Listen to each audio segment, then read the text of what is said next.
Hello friends, എല്ലാവർക്കും KS മെൻ്റ് mains answer discussion സീരീസിലേക്ക് സ്വാഗതം. ഇന്ന് ഈ സെഷനിൽ നമ്മൾ ഡിസ്കസ് ചെയ്യാൻ പോകുന്നത് KS മെയിൻസ് പരീക്ഷയുടെ പേപ്പർ 2-നകത്ത് വരുന്ന ഇൻ്റർനാഷണൽ റിലേഷൻസുമായിട്ട് ബന്ധപ്പെട്ടിട്ടുള്ള 3 ക്വസ്റ്റ്യൻസും അതിൻ്റെ ആൻസേഴ്സുമാണ്. സോ ഫസ്റ്റ് ക്വസ്റ്റ്യൻ എന്ന് പറയുന്നത് briefly explain Iran nuclear deal. Second question, even though India-China relations have a long history of mutual mistrust and enmity, there have some areas or instances where India and China cooperated. Explain those areas of cooperation with example. In the third question, the South Asian Association for Regional Cooperation was established with high hopes of bringing cooperation among South Asian nations.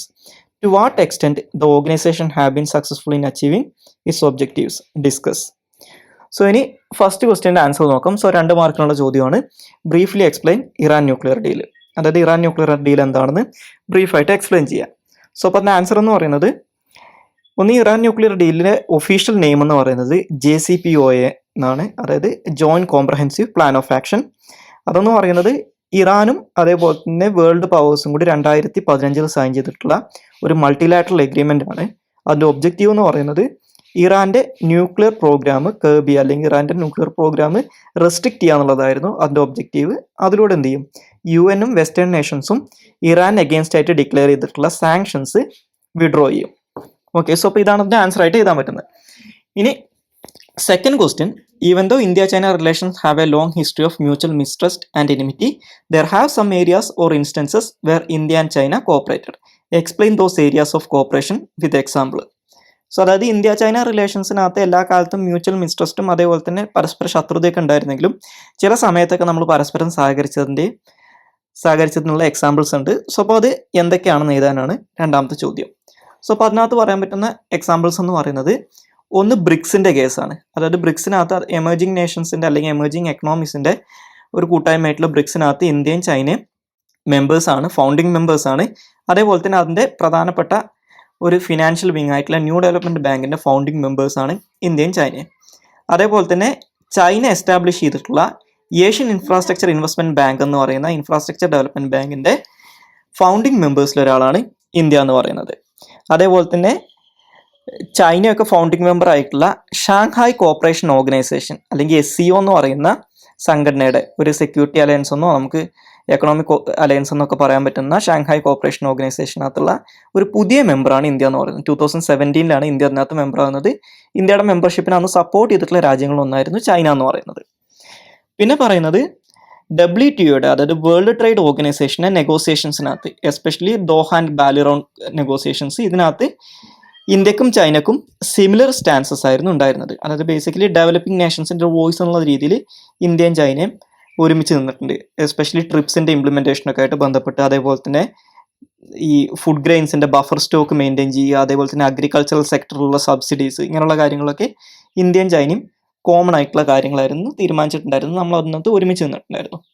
Okay, അതേപോലെ തന്നെ 2 രാജ്യങ്ങളും members ആയിട്ടുള്ള മറ്റൊരു ഇനീഷ്യേറ്റീവാണ് BCIM എന്ന് പറയുന്നത്.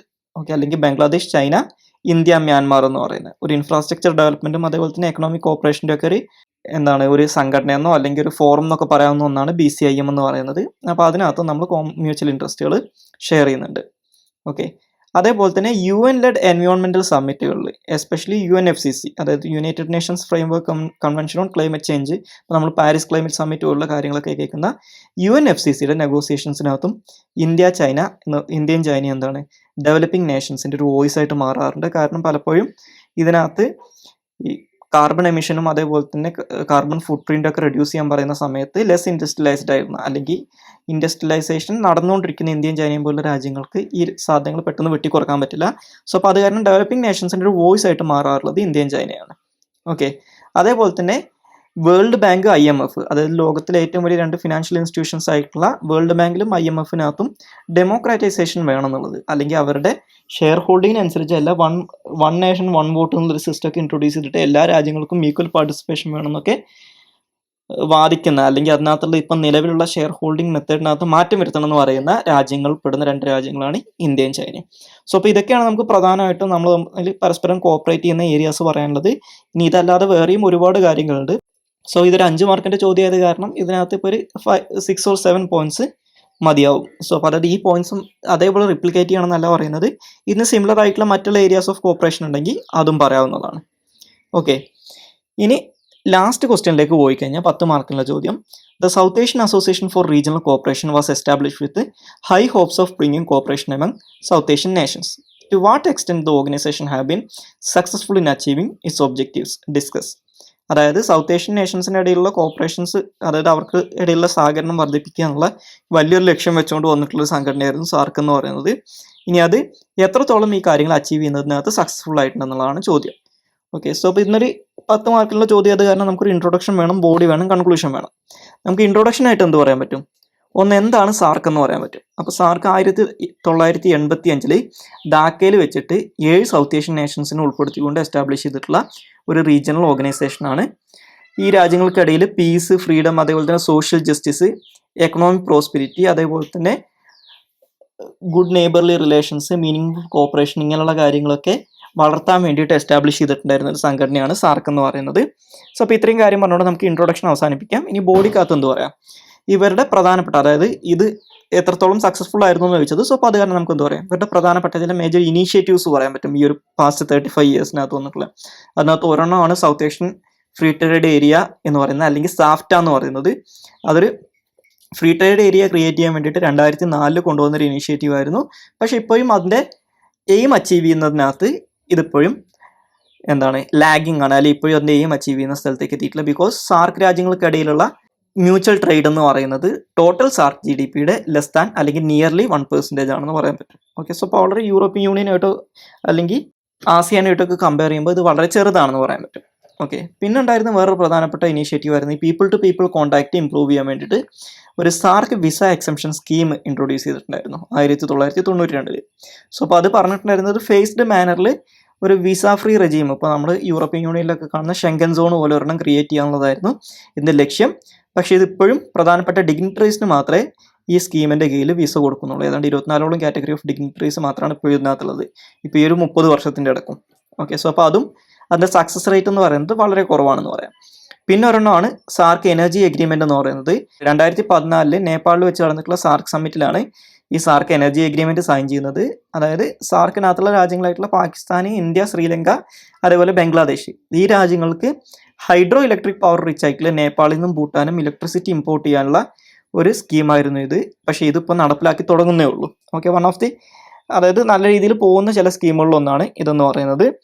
ഇനി പിന്നുള്ള ഒരെണ്ണമാണ് സാർക്ക് motor vehicle agreement. അതായത് ട്രേഡിനെ ബൂസ്റ്റപ്പ് ചെയ്യാൻ വേണ്ടിയിട്ട് സാർക്ക് രാജ്യങ്ങൾക്കിടയിൽ ബോർഡറിൻ്റെ ഭാഗത്ത് പരസ്പരം രാജ്യങ്ങളുടെ വെഹിക്കിൾസ് ചെക്ക് ചെയ്യുന്നതൊക്കെ അവസാനിപ്പിച്ചുകൊണ്ട് കുറച്ചും കൂടി free flow of trade conduct ചെയ്യാൻ വേണ്ടിയിട്ടായിരുന്നു ഇന്ത്യ ഈ സാർക്ക് മോട്ടോർ വെഹിക്കിൾ എഗ്രിമെൻറ്റ് 2014 സജസ്റ്റ് ചെയ്തത്.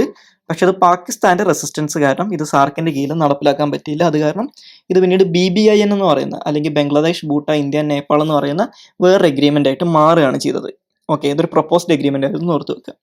പിന്നെ അതേപോലെ തന്നെ ഒരെണ്ണമായിരുന്നു 2017 വന്നിട്ടുണ്ടായിരുന്ന സൗത്ത് ഏഷ്യൻ സാറ്റലൈറ്റ് എന്ന് പറയുന്നത്. സോ സൗത്ത് ഏഷ്യൻ സാറ്റലൈറ്റ് എന്ന് പറയുന്നത് ISRO ഈ സാർക്ക് നേഷൻസിന് വേണ്ടി ഡെവലപ്പ് ചെയ്തിട്ടുള്ള ഒരു സാറ്റലൈറ്റ് ആണ്. GSAT-9 എന്നാണ് ഇത് അറിയപ്പെടുന്നത്. ഇതൊരു geostationary communication and meteorology satellite ആണ്. ഓക്കെ, പക്ഷേ ഇതിനകത്തൊന്നും പാകിസ്ഥാൻ വിട്ട് നിൽക്കുന്നുണ്ട്. അത് കാരണം സാർക്കിൽ പാകിസ്ഥാൻ ഒഴികെയുള്ള ബാക്കിയുള്ള രാജ്യങ്ങളൊക്കെ ഇത് യൂസ് ചെയ്യുന്നുണ്ട്. ഇനി സാർക്കിൻ്റെ ചില ക്രിറ്റിസിസംസ് പറയാം. ഒന്നെന്ന് പറയുന്നത് ഇൻട്രാ റീജിയണൽ കണക്ടിവിറ്റിയും അതേപോലെ തന്നെ കോപ്പറേഷനും വർദ്ധിപ്പിക്കുക എന്നുള്ളതായിരുന്നു സാർക്കിൻ്റെ ലക്ഷ്യം. പക്ഷേ ഈ 35 വർഷത്തിൻ്റെ ഇടയ്ക്ക് സാർക്ക് എന്ത് ചെയ്തിട്ടുണ്ട്? ഈ കാര്യം അച്ചീവ് ചെയ്യുന്നതിനകത്ത് ഒരു പരാജയമാണെന്ന് പറയാം. ഇപ്പോഴും മൊത്തം സൗത്ത് ഏഷ്യയുടെ ടോട്ടൽ ട്രേഡിൻ്റെ 5% താഴെ മാത്രമാണ് സാർക്ക് രാജ്യങ്ങൾ തമ്മിലുള്ള ട്രേഡ് എന്ന് പറയുന്നത്. ഓക്കെ, അതേപോലെ തന്നെ ഇത്രയും കാലത്തിൻ്റെ ഇടയ്ക്ക് എന്തെങ്കിലും ടാഞ്ചിബിൾ ആയിട്ടുള്ള ഒരു എക്കണോമിക്കോ അല്ലെങ്കിൽ പൊളിറ്റിക്കലോ ആയിട്ടുള്ള കാര്യം അച്ചീവ് ചെയ്യുന്നതിനകത്തും സാർക്ക് ഒരു പരാജയമാണ്. ഓക്കെ, അതുകൊണ്ടാണ് ചില ആൾക്കാരൊക്കെ തന്നെ റിട്ടാർഡഡ് റീജിയണലിസം എന്ന് സാർക്കിനെ പറയാറുള്ളത്. ഓക്കെ, അതേപോലെ തന്നെ ഇന്ത്യയും പാകിസ്ഥാനും തമ്മിലുള്ള പൊളിറ്റിക്കൽ ടെൻഷൻസും അതേപോലെ തന്നെ ബാക്കിയുള്ള റീജിയണൽ ഇഷ്യൂസും സാർക്കിനെ ഒരുപാട് നെഗറ്റീവായിട്ട് എഫക്ട് ചെയ്തിട്ടുണ്ട്. സാർക്കിൻ്റെ സക്സസ്ഫുൾ ആയിട്ടുള്ള വർക്കിങ്ങിനെ ഏറ്റവും അധികം തടഞ്ഞു നിർത്തുന്നതും ഇത് തന്നെയാണ്. പിന്നെ ഉള്ളത് സാർക്കിൻ്റെ ഫൗണ്ടിങ് ഡോക്യുമെൻറ്റിനകത്ത് അല്ലെങ്കിൽ ചാർട്ടറിനകത്ത് പറയുന്ന ഒരു സാധനമാണ് സാർക്കിനകത്ത് എടുക്കുന്ന ഏത് തീരുമാനങ്ങളും യുനാനിമസ് ആയിരിക്കണം. അതായത് എല്ലാ രാജ്യങ്ങളും അംഗീകരിച്ചാൽ മാത്രമേ അത് നടപ്പിലാക്കാൻ പറ്റൂ. സോ അപ്പോൾ അത് കാരണം ഏതെങ്കിലും ഒരു രാജ്യം എതിർത്താൽ പോലും സാർക്കിനകത്ത് ഒരു തീരുമാനം നടപ്പിലാക്കാൻ പറ്റില്ല. ഓക്കെ, അതിനുള്ള എക്സാമ്പിളാണ് ഈ സാർക്ക് മോട്ടോർ വെഹിക്കിൾ എഗ്രിമെൻറ്റ്. സോ അപ്പോൾ അത് കാരണം ഈ ഒരു പൊളിറ്റിക്കൽ ടെൻഷനും കൂടി അതിലേക്ക് ആഡപ്പ് ചെയ്യുമ്പോൾ എന്ത് ചെയ്യും? ഏതെങ്കിലും ഒരു രാജ്യം വിചാരിച്ചാൽ പോലും സാർക്കിൻ്റെ പ്രവർത്തനങ്ങൾ തടയാൻ പറ്റും. ഇനി ഇതിനകത്തൊരു കൺക്ലൂഷനായിട്ട് നമുക്ക് എന്ത് ചെയ്യാൻ പറ്റും? എന്ന് പറയാൻ പറ്റും. ഈ ഒരു 35 വർഷത്തിൻ്റെ അടുക്ക് സാർക്ക് ഒരുപാട് കാര്യങ്ങൾ ഇപ്പോൾ ഈ പറഞ്ഞിട്ടുള്ള സാർക്കിൻ്റെ ഒബ്ജക്റ്റീവ്സ് അച്ചീവ് ചെയ്യാൻ വേണ്ടിയിട്ട് ഒരുപാട് പ്രധാനപ്പെട്ട ഇനീഷ്യേറ്റീവ്സ് ലോഞ്ച് ചെയ്തെങ്കിലും രാജ്യങ്ങൾ തമ്മിലുള്ള പ്രശ്നങ്ങളും, അതായത് ഈ പറയുന്ന ബൈലാറ്ററൽ ഇഷ്യൂസും അതേപോലെ തന്നെ റീജിയണലി ഉള്ള, അതായത് രാജ്യങ്ങളുടെ ഫോറിൻ പോളിസി ഒബ്ജക്റ്റീവ്സും ഒക്കെ എന്ത് ചെയ്തിട്ടുണ്ട്, സാർക്കിൻ്റെ ഈ പറഞ്ഞിട്ടുള്ള ഈ ഇനീഷ്യേറ്റീവ്സിന് സക്സസ്ഫുൾ ആയിട്ട് ഇംപ്ലിമെൻറ്റ് ചെയ്യുന്നതിനെ തടഞ്ഞിട്ടുണ്ട്. സോ അപ്പോൾ സാർക്കിൻ്റെ അതേപോലെ തന്നെ സ്ട്രക്ചറലായിട്ടുള്ള കുറച്ച് ഇഷ്യൂസ് ഉണ്ട്. സോ അപ്പോൾ സാർക്കിനകത്ത് സ്ട്രക്ചറൽ റിഫോംസ് കൊണ്ടുവന്നിട്ടും അതേപോലെ തന്നെ പൊളിറ്റിക്കൽ ടെൻഷൻസ് ഏതെങ്കിലും രീതിയിൽ കുറച്ചിട്ട്, അതായത് മ്യൂച്വൽ കോപ്പറേഷനൊക്കെ ഏതെങ്കിലും രീതിയിൽ വർദ്ധിപ്പിച്ചിട്ട് അല്ലെങ്കിൽ കോൺഫിഡൻസ് ബിൽഡിംഗ് മെഷേഴ്സ് ഇൻട്രൊഡ്യൂസ് ചെയ്തുകൊണ്ട് ഏതെങ്കിലും തരത്തിൽ ഈ പറയുന്ന പൊളിറ്റിക്കൽ ടെൻഷൻസ് റെഡ്യൂസ് ചെയ്ത് കഴിഞ്ഞാൽ സാർക്കിന് ഒരു സക്സസ്ഫുൾ റീജിയണൽ ഓർഗനൈസേഷനായിട്ട് മാറാൻ പറ്റുമെന്ന് പറഞ്ഞുകൊണ്ട് നമുക്കിത് അവസാനിപ്പിക്കാം. സോ അപ്പോൾ ഇത്രയും കാര്യങ്ങളാണ് ഇതിനകത്ത് പറയാനുള്ളത്.